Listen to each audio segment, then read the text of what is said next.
Hi there. Thanks for joining us and thanks for being patient with us. I was having some trouble and then Johnny and I had to catch up. So I appreciate you guys being patient with us and hi to everybody in the chat. I'm going to be right back with Johnny. Let's not make this take any longer.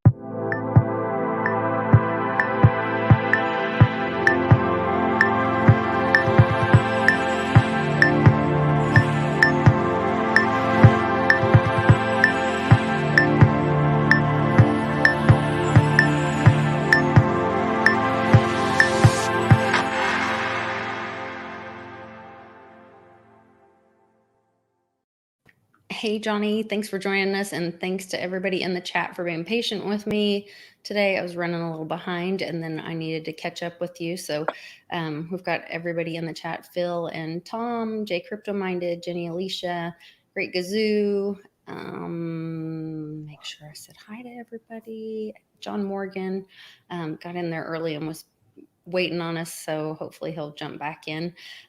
You've had a busy day today educating people about cryptocurrency and teaching them some new things. How did that go for you? Yeah, it was an awesome day. It was you saw my video with Vinny Payments, Vinny from Jersey. I love your videos. If you guys aren't following Johnny, his link is in the description below, and also his link to Voyager, which is, we'll talk about more about some of the DeFi things that he's involved with. Yeah. So, awesome day though. Vinny's involved in payments and Clover, and he's gonna help me out, like doing some installations and stuff, which I always need help with. And a big part of the training is, of course, Litecoin and crypto. And actually, I've put the most emphasis on training somebody new is now on Litecoin and crypto, where if somebody used to be helping me out with Clovers and stuff, I focused more on the regular payment stuff because that was what they were going to be doing. But we're at a point in time now where crypto and Litecoin is the most important. So we were out visiting people, and it was pretty cool because Vinny was getting to see me talk to merchants. That one merchant I went to visit, we had to help her with a Clover issue. And then she goes, "Oh, you have to help me download Voyager too and buy some Litecoin." I totally forgot about it. So he really got to see how both things just combine into one with what I do. So yeah, we were out having a good time. It was about 100 degrees, but besides for that, oh wow, we were having fun. It's the same here. We've had just a crazy heat wave. So I was showing Vinny, in that part of the video, Vinny was saying how I was showing him the payment sign and how people we put a payment button into Clover and people pay with Litecoin, and he was like, "Hey, why don't you put something on the back of that sign?" And I was like, "Vinny, you're good, man. That's why you're helping out with this stuff." Because you're right. If you turn the sign around, you want to see it on both sides. So those are the payment signs that you're putting in, and he's helping you. That's something that's just local in the Jersey area. We can help people do those wherever. So what the payment sign is, guys, is a sign that you put near the register of the business, or you could put it up at the bar, on tables, but ideally near the register. And when people go to pay, it alerts them that they take a new payment form. It's called Litecoin, and it shows a QR code and says, "Please scan here to send your payment." So the benefit of this is twofold. One, it alerts the customer that Litecoin's a payment type there, so they're reminded of it. And then the merchant on their end, they don't have to open up a wallet or do anything to initiate that payment. So if they don't have to sit there and stumble. It's just the customer has to know how to send the Litecoin over. So how would the merchant be sure that they received the Litecoin if the merchant isn't opening a wallet or seeing that? So then what they would do is as the customer said, "Oh, I'm going to pay with Litecoin," Then they would have a tablet or something that the wallet was in, and then they could be opening that app up. But the point is, they wouldn't be doing that, and the customer wouldn't be sitting there waiting to make the payment. The customer's doing what they have to do, the merchant's doing what they have to do, and then it flows like normal through the like. Think about normally if you go to a cash register, they're doing what they got to do on the register. You're doing what you got to do. Putting your card in, right? So if you had to stop and wait for them to do all this stuff that they might not be so familiar with doing, then it would slow things down. And then what's happened at events we've done a crypto event, the Bitcoin Ben event in Jersey got almost 100 Litecoin payments in one day, which is a lot. That's a lot of transactions came in via Litecoin, right? And what the bartenders were doing, they were just checking the wallet. They were asking, they weren't even going to their iPad. They were asking the customer, they said, let me see your phone. And they said, oh yeah, okay. I see you. And they just see that it was sent. And they know the wallet address because I taught them a little bit about crypto. And they just say, hey, if I see the last couple characters are the same and I know they sent the payment, it's as good as gold, as they say. So that works that doesn't work with Bitcoin. That's why I'm not actually putting Bitcoin on these signs anymore. Now, why doesn't that work with Bitcoin? Just because it's so much slower? Yeah, and you could do a double spend with Bitcoin. A double spend isn't I don't want to say it's not possible because I'm sure somebody out there will correct us and show us some nerdy reason why it is possible. But in all practical senses, a double spend's really not possible on Litecoin. Here's why. The transactions always clear in the next block, okay? And they clear fast every 2.5 minutes, okay? So what happens is in Bitcoin, how you do a double spend, it's called replace by fee. You send another transaction on top of the one that you sent previously, and you put the other transaction with a bigger transaction fee. And then it cancels out the first transaction if you don't have enough funds in there. Because Bitcoin, the network's congested a lot. If you put no transaction fee on a Bitcoin transaction, they're not going to get it for a while. They might not get it at all, the merchant, but it might propagate to the network. So they may see that, oh yeah, it's coming into the wallet, we're good to go, and it never confirms. You walk out the door with your product, whatever, and they get screwed.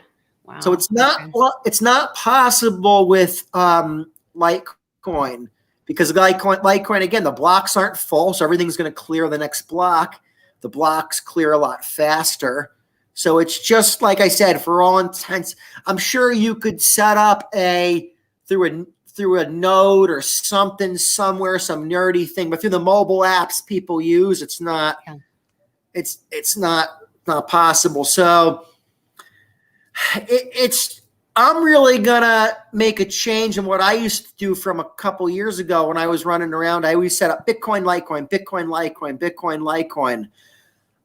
Now I'm just setting up Litecoin, and I'll set up Bitcoin for like car dealerships and people selling boats and expensive items. But anything that's a counter, over the counter, Litecoin is it. It's or I'll do Digibyte or something like that. I'm nothing against Digibyte. That's a good coin. I'm happy to enable Digibyte payments. It's just that Digibyte doesn't have good liquidity, so it's a lot better for the merchant to get Litecoin and show them 85 million places to offload it if they need to.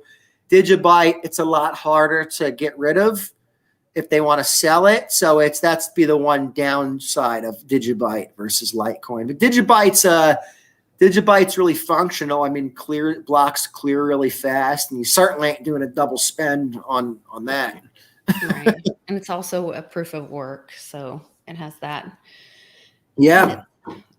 In its quiver. So it's good stuff. So Lisa, I did a retweet. I said that a few things we were gonna talk about, I said, stop by. We're going to be talking about Litecoin, DeFi, OpenSea, liquidity mining, and NFTs. That's a lot for not a lot of time. Let's get on it.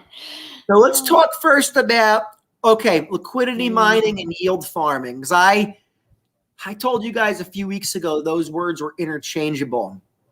And they're a little bit different. And I want to make the correction of what I wasn't telling you guys. And liquidity, so this is all stuff you do through DeFi, okay? So there's liquidity pools. So DeFi runs on money, okay? DeFi needs money to run. So there's all these liquidity pools out there, and that's what makes the transactions go back and forth. So you could deposit liquidity into those liquidity pools, right? And now you're getting a piece of the transaction fees that go through the pool, okay? Usually the pool gets 30 basis points, which is 0.30%. So you're going to make me have to put on my glasses. You're talking about 0.30 basis points. 30 basis points. Math and all kinds of crap. So 30 basis points is 0.30%. So on $10,000 and transactions, that's $30 in fees that are collected. Okay. So if you're in a pool that has $100,000 of liquidity in it, okay, and you deposit $10,000, you own 10% of that pool.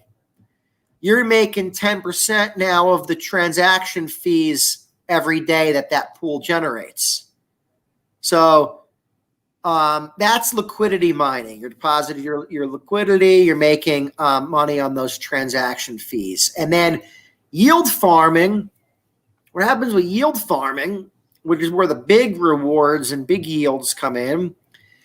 When you deposit your liquidity into these pools, you get what's called a LP token, a liquidity provider token, okay? And that's basically represents your share of that pool. However much. And that's the wrapped token version, right, of mining? Okay, let's go back right? a step. The wrapped token is it. So here's how you do it. And at some point, we'll do a step-by-step in a wallet to show you guys how this works from start to finish. So you wrap your Litecoin, okay, onto the blockchain that you want to engage in for DeFi. And in this case, the integration that Litecoin's working with for DeFi is OneChain through the OneSwap protocol, okay? So you would wrap your Litecoin through a bridge. It's kind of like a bridge like Changely or Shapeshift, but it's a decentralized bridge. And you do you just initiate a transaction. And so you say you want to wrap 3 Litecoins. And then it says, okay, please send 3 Litecoins to this address. But it says first, please sign in or please connect either your MetaMask or your WanMask wallet. And that's the browser extension that kind of works with all this like DeFi. And like MetaMask is obviously popular. WanMask is specific to like OneChain, right? And this is where we talked about, because my husband and I talked about this, and he was like, I'm not doing MetaMask because we had heard all these issues with MetaMask. And then you were like, no, you can also do WanMask. So there is another option. Like I'm using WanMask, okay? Mm-hmm. So you do your transaction through the bridge, right? And now you get wrapped Litecoin in your wallet, okay? And now you take your wrapped Litecoin and you have to convert half of it into the token that is the liquidity pair for the pool that you want to deposit into. So in the case of the ones through OneSwap protocol, the liquidity pair for Litecoin is the Litecoin, which is the wrapped Litecoin pool, and the WASP pool, okay? And that's so you would convert half your wrapped Litecoin into the WASP token, and then you would deposit it into the pool. And now then you get the liquidity provider token as your share of the pool. And then what you would do is you would then stake the LP token into do that yield farming into a farm. And then you're farming the governance token of that. In this case, you're farming that WASP token.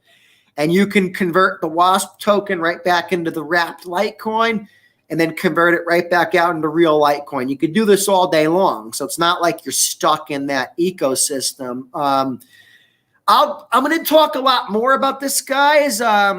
Word from a bird is the WanChain and WanSwap people might have a little contest for the Litecoin fam and Litecoin community. So keep your eyes and ears open. You didn't hear it from me, wink, wink, but we might have a contest coming up to get so you guys can get your hands on some wrapped Litecoin and actually test this out. So that'd be a great way. If you win some wrapped Litecoin, test it out and start earning some return. So it's so that's the difference, Lisa. The yield farming is a step ahead of the liquidity mining, where you're taking your tokens that you get from liquidity mining, and then you're staking those into a farm to then farm those governance tokens, and that's and there's some big yields in some of these pools, like through the WanSwap. Yeah, we were looking at some of those that had like over 100%. Right. Yeah. Right now, the Litecoin pool is paying like 50%, I think. 54%, and the Doge pool you're paying about 101%. Now that's okay. That's just the token that you're farming. You're also getting all the transaction fees for the liquidity mining. So your actual yield is higher than the yield that you're depositing into the where you're staking in the pool to then farm the WASP token. The APY that they show you is just on what you're going to generate in that governance token. So it could be really profitable. Now, this isn't stuff to go depositing all your Litecoin into. Right. It is a little risky. It's a little risky. Now, WanSwap, WanChain, they seem to be pretty tight with the security, and it's actually an older blockchain. They've been around for a while. They've been working on this stuff for a while. They've hired a third-party big-time company to audit it, that audits this type of thing. So I like it. And so for me, it's a pretty good one to use. And the fees are super cheap. That's the other thing. I never wanted to try Uniswap just because the fees were too expensive. This is a good way to learn how to do everything. And it's a good way to learn how to use Uniswap and those things. And you can learn on something that costs you a lot less. Mm-hmm. So, but again, guys, don't go deposit all your money in this because, anything could happen. We saw this week there was a DeFi hack of the. Oh my gosh! Yeah. Yeah. Again, I got so paranoid. That was that day that we had that my computer glitched, that we got on. Everybody saw that all my videos were missing on YouTube. And then I had something come up on my computer, and then they were like, "Oh, this giant crypto hack," and I was like, "Oh my gosh!" And thankfully, some people on Twitter were like, "No, Lisa, what?" I shared some screenshots. They were like, "What you were seeing was completely harmless," and had a friend walk me through some stuff. But yeah, Phil C says it was over 600 million. It's a really weird story, though. It was the same thing. Remember when we had the other hack, and they gave some of it back? This was another one of those. This was a white hat hacker, they call it, where they're yeah. Hey, we have a friend. A friend came to visit us. I know. I've heard your friends, but I haven't seen them. They keep hearing you on the show, but they've never seen you yet. So sweet. Now he came to visit us. Nice. Oh, very nice. Very nice. Very nice. One of the pups. Yeah, But mine's on the floor making all kinds of noise. Phil C's definitely right. But with that said, I definitely think this should be part of what everyone's doing. And a little, again, I said before that I would think people should put 20 to 25% of their crypto to work to try to earn interest and earn return. So within that realm of the 20 to 25% you're putting to work, have DeFi be a part of that. Have Voyager be part of that. Have maybe like a Celsius be part of that. So do some, maybe have staking be part of that. So it's staking's a little different because you're staking on the actual like chain itself. That staking is a little more secure than yield farming or liquidity mining. But again, there's big returns to make. And what I always tell people is I feel like we have the advantage in crypto because we've been into this. So if we have the advantage over the general public, might as well give it a shot. But just obviously, guys, hodl your private key. There's a reason that I have a private key in my Twitter profile, a picture of a key. It's to represent how important it is to know about holding your own private keys. And one of the things I was showing Vinny from Jersey is just about how we always want to show people the non-custodial wallets first, and how those are so important because it's that peer-to-peer transacting, and you wouldn't want to be what the original Bitcoin white paper talked about. Yeah. That's the original dream. So you wouldn't want to be the person that figured out to buy Bitcoin and Litecoin and to get into all this stuff, but then when the system goes down, all your stuff's still in the system because you held it all on exchanges and stuff. So I always say life's about hedging your risk. So it's like, even if you said, I think with 100% certainty the system's going to go down, right? I'd say, well, you still try to collect some interest doing this other stuff because A, what if that doesn't go down? B, it probably isn't going to fit the timeline of when you think the system's going to go down. Right. So, and then C, if the system really does go down or we're in this crazy situation, if you have the private key for 75% of your Bitcoin and your crypto, you're better off than 99.99% of the world. So you're good. Definitely. I saw an interview that Pomp was doing with Peter Schiff, and he was still trying to get, Pomp's trying to get Peter Schiff to buy Bitcoin. He's like, look, I knew about Bitcoin when it was, a lot less than this. I'm not going to buy into it now. And he's like, and if you guys really believe this is, the end all be all I'm asking you to do is not have all your eggs in one basket. And at least if you think it's so great, at least take part of it. You're asking me to take part of my wealth and buy Bitcoin. I'm asking you to take part of your wealth and buy some other assets. And I guess that's what we're kind of saying in another way is like, maybe this is a good time to look at putting a little bit of your crypto in DeFi, a little bit of your crypto in some things like you were talking with some people today about NFTs and talked to them about OpenSea, which I thought that was kind of cool. I can't imagine being at a networking event and here's this payments guy who's already blown your mind by talking about accepting payments with crypto. And now he's going to start talking to you about NFTs. I can't imagine. I would have loved to be a fly on the wall for that meeting. So yeah, it was, so I've been in like a business networking group for a while, and I started out doing it before I was even into crypto, when I was just doing credit card machines and clovers. And so we do a presentation maybe twice a year. So I've done a handful of Bitcoin and Litecoin presentations for the group. So I said to myself, I don't want to just do that again because that's kind of just like the same old thing they've heard. I said, why don't I show them OpenSea and go to the crypto punks NFTs that have sold for millions of dollars? Why don't I show them that? And I just showed them this, and I said, guys, I'm I'm not showing you this to buy this stuff or to start selling this stuff, but I just want to show you this to show you how the world is changing. And I said, like it or not, the world's changing. And I said, these sold for over $10 million. And I showed them just pictures that sold for over $10 million. And I said, this is going to impact each and every one of your businesses in some way, shape, or form in the future.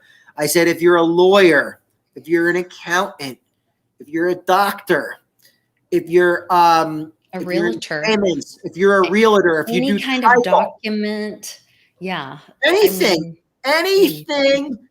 out there, this is going to intersect with in some way, shape, or form. Lending, I started talking to somebody. I said, look, these lending markets are huge now. They're in centralized finance, decentralized finance, but all based on crypto. So crypto lending markets are huge. So I even said voting. I said it will affect the voting in the future. I said medical records. The lawyers out there, I said, you better learn what a smart contract is. Yep, absolutely. And it literally could get rid of lawyers. It's efficiency, and the stuff is too with even with accountants. Now, I don't want to get us in trouble for talking about the T word. I was going to say, please. My God, but just how they try to scare you and say, oh, it's so complicated for the reporting of crypto. But in actuality, because everything's on the blockchain and the records you can get and how you can pull CSV files, it actually makes your accounting really easy. So it's actually, to me, I think a lot of this is scare tactics for people, because I think they want to make it seem like don't be paying with your cryptos. You're going to owe this, or you don't want to do this. It's too scary. You'll never figure it out. And meanwhile, it's like, wait a minute. It's harder to figure out my regular stuff because I'm manually doing everything. I'm keeping these paper records, and I'm trying to this is just clicking a button and importing everything, and it's coming off a blockchain into a software. So how's that not more efficient? Well, and you just document. I mean, if you're paying those things to the U.S. government, then you would be doing it in the U.S. dollar amounts. So you're just tracking it in your businesses and all that. Anyway, we don't want to get in trouble. That's where we got cut off. No, no, exactly. That makes me nervous to talk about. Yeah, that's enough. So bottom line is, OpenSea is a great icebreaker to show people about.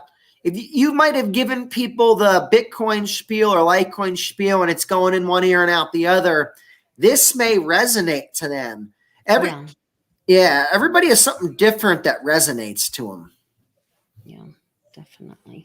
The other thing is too, don't forget, guys, domain names are also NFTs.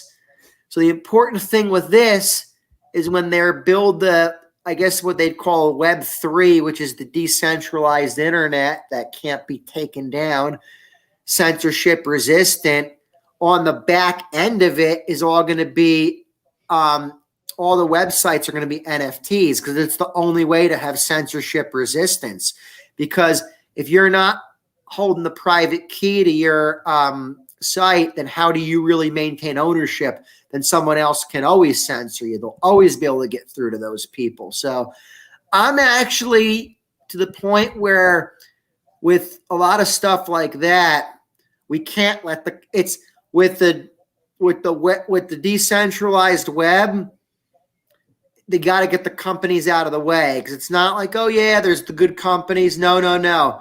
They're going to be compromised, because they'll get to these companies and make them censor people if they don't want the narrative. So the NFT-based domain names are huge. I own a bunch of them, guys, and just think of stuff that might be controversial and that might be censored in the future, and those would be great ones to pick up. And you could buy them on the secondary market on OpenSea. I actually have one, guys, that I'm going to be putting up for sale. I'll announce it to this channel first.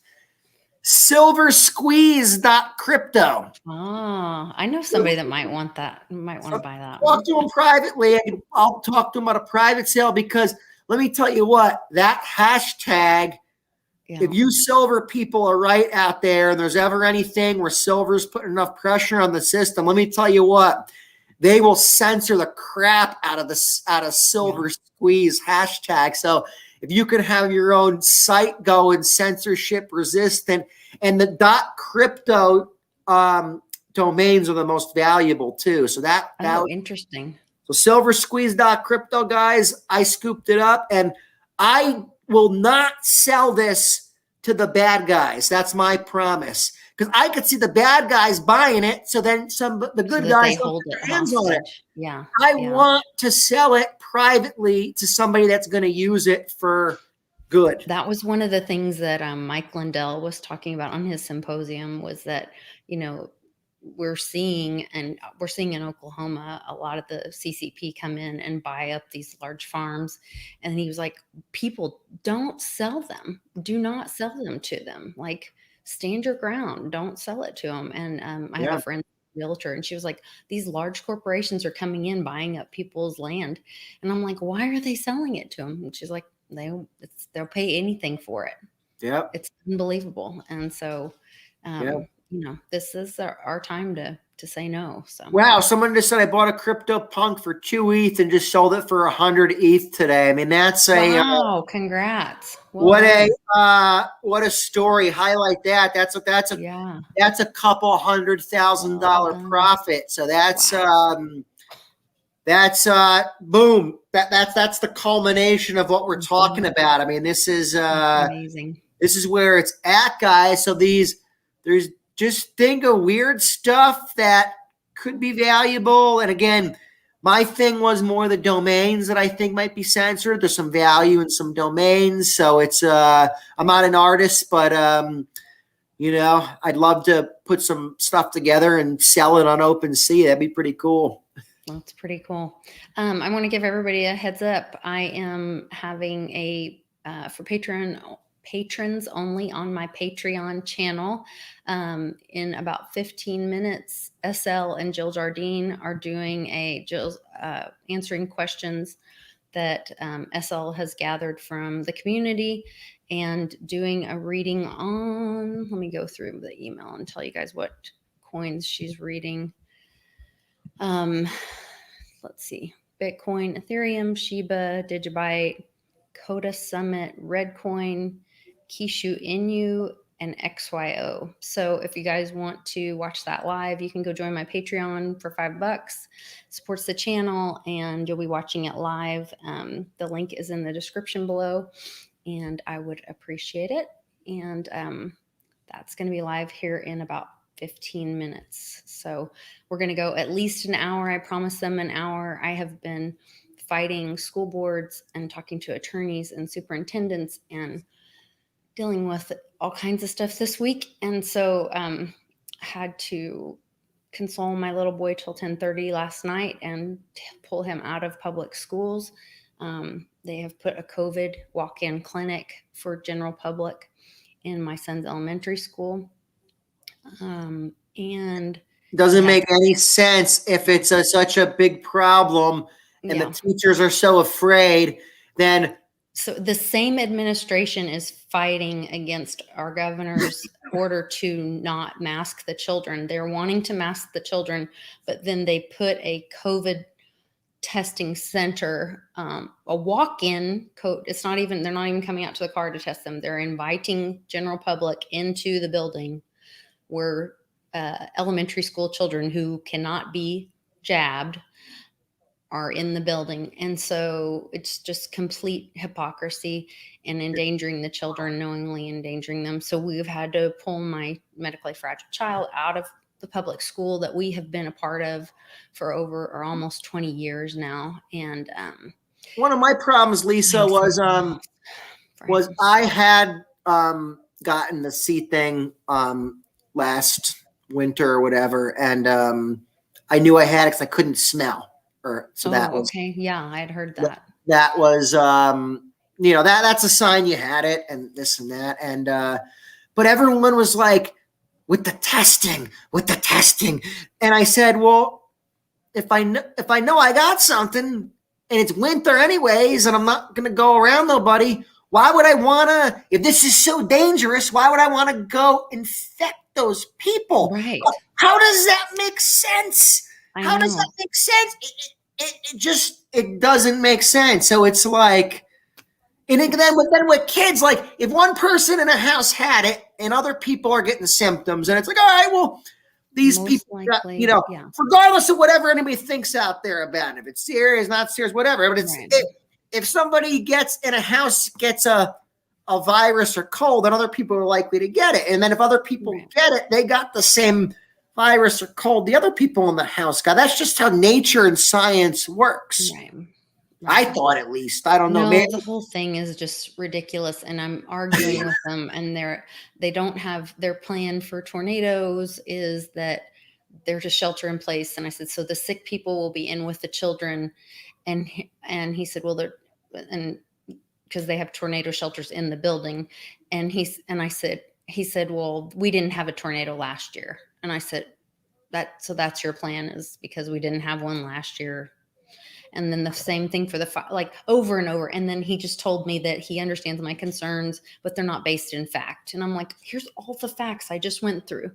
And so, I mean, it's just heartbreaking. And Cannon's already struggling so much after losing his sister, and all the big kids have moved out and grown up. And so now he's a single child, and now he's losing his friends from school. It's wrong. And so we're trying to find alternate solutions. We're had a lot of people respond on Twitter with a online and community-based school program called Classical Conversations, which is a critical thinking and Christian-based school program that we have so I have some interviews and stuff to go through with that. It's a lot of work. It's a lot of work. It is. But, Lisa, I want to point out something to Tom, because Tom actually said, he said, so you got the flu or a cold. Actually, it's not as, if you keep your immune system up, it's not nearly as bad as a cold or a flu, for what I thought. Now I'm on my chocolate tea, I'm on my vitamins, and I'm all that stuff, and your vitamin D up and all that. So no, actually, I rather. A flu was a lot worse when I've gotten the flu in the past. And even a common cold was a lot more bothersome than this. Now, again, maybe because I was I was healthy going into it, I didn't get it as bad. But that would be the one thing I would say, Tom, that everybody says that, and I'm like, no.